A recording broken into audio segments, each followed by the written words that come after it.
Thank you for joining me. I'm Scott Ryan. Sorry to say, Disney has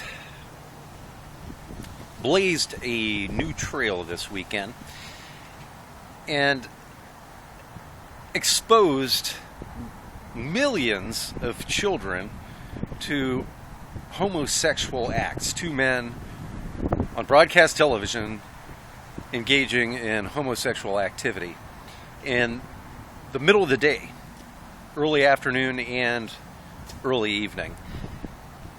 I was watching with my wife a couple football games on ABC, the Disney subsidiary, this Saturday. Big college football games. One of them was the Florida Gators versus the Seminoles, and all of a sudden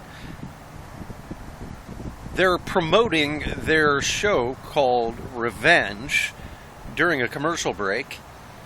And this was actually purported to be a Christmas or a holiday special, no less, in which, in the middle of it, without any regard for the fact that families for the past century almost have been watching together college football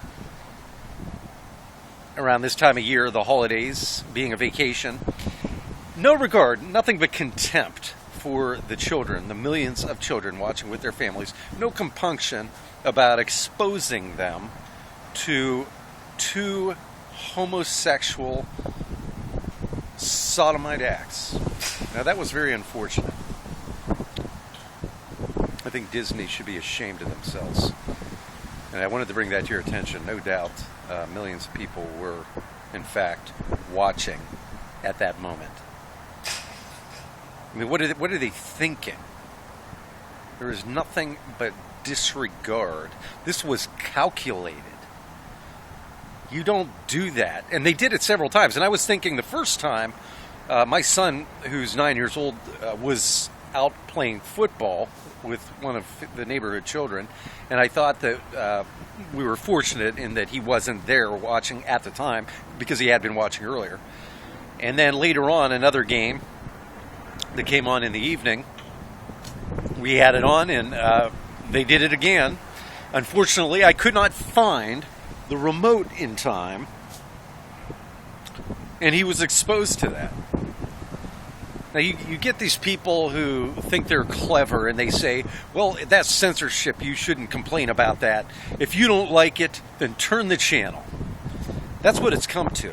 So now it's incumbent upon millions of families, fathers and sons, who cannot watch college football without the expectation of their child being exposed by these sexual predators. And that's what people who expose children to deviant sodomite acts, they are predators. And I'd like to ask these employees of Disney whether they make a habit of rubbing their children's faces in homosexual pornography whenever they are at home with their children. Is that, or do they only have contempt for ours? But I tried to change the channels to all you who say, well, if you don't like it, then you can turn the channel. I tried, I couldn't find the remote, so unfortunately I had to hope that my son wasn't paying as close attention as the millions of other children who no doubt were exposed were. That is unacceptable. That is a breach of fiduciary responsibility by the shareholders, or by the fiduciaries at Disney, by the executives at Disney. This is calculated. That was not accidental. This is an agenda. That promo was produced by them, and it was promoted in front of millions of children knowingly. Disney has become a purveyor of gay sex, pornographic material to children. Let's call a spade a spade. Thank you for joining me. I'm Scott Ryan.